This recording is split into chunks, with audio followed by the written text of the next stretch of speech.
Hi guys, આ છે કાપથેલા નદી. આમ કરે, આ છે કાપથેલા નદી. તેમને પાર કરવા માટે ગાંધી બાપુ અને મુસ્લિમોએ મળીને ગાડાની પુલ બનાવ્યો હતો. હંગામી ધોરણેથી વાંસથી બનાવેલો સેતુ અહીં ગાંધી બાપુએ પાર કરીને આગળ વધ્યા હતા.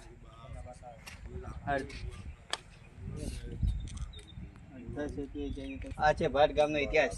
ત્યાં ગાંધી બાપુએ માથા પર ફાનસ જઈને ત્યાં તેમની દાંડી કૂચ વિશે તેમની ઈચ્છા જાહેર કરવા માટે આત્મ જાગૃત કર્યા હતા. હાય ગાઈઝ, આ છે સુરત શહેરનું અશ્વિની કુમારે રેલવે સેતુ બનાવીને તેમને આગળ વધારવા માટે પ્રોત્સાહન ગાંધી બાપુને આપ્યું હતું.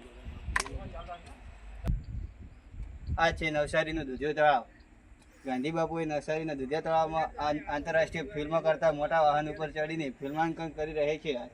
આથી હાથ ગાડી ઉપર વેચાતે ખાદી ખરીદી રહ્યા છે તેનું દ્રશ્ય દેખાઈ રહ્યું છે.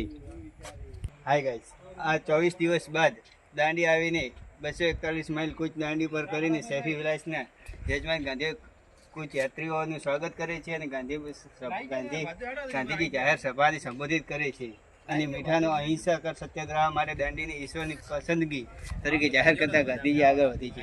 હાય ગાઈસ, સમુદ્રના નહા પછી ગાંધી બાપુ મુઠ્ઠી મીઠું ભરીને કાયદાનો ભંગ કરે છે અને ઝડપથી દેશભરમાં વ્યાપી જાય છે અસહકારનું આંદોલન. મહિલાઓના સન્માન સાથે ગાંધીજી 5 મે 1930ના એક ગોરા મજિસ્ટ્રેટ શસ્ત્ર પોલીસની ટુકડી સાથે મધ્યરાત્રિએ કરાડી મટવાડ ગામની ઘાસથી બનેલી ઝૂંપડીમાંથી ગાંધીજીએ ધરપકડ કરી અને તેમને કારાગૃહમાં લઈ જવાય છે. ત્યારે આ છે ગાંધી બાપુની ટુકડી.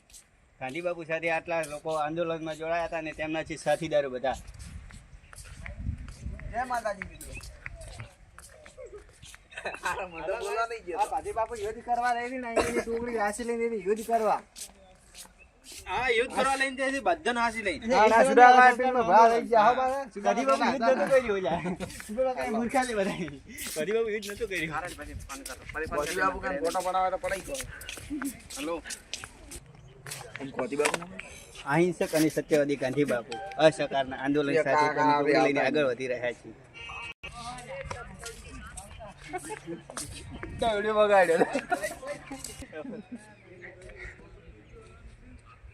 આ ગાંધી બાપુ સત્યવાદી મેન ખેલાડી. આ મેન ખેલાડી છે.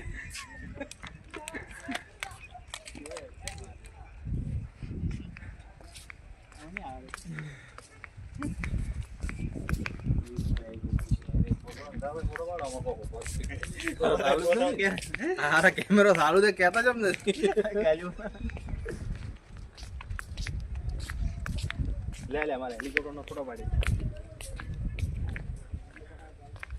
હેલિકોપ્ટર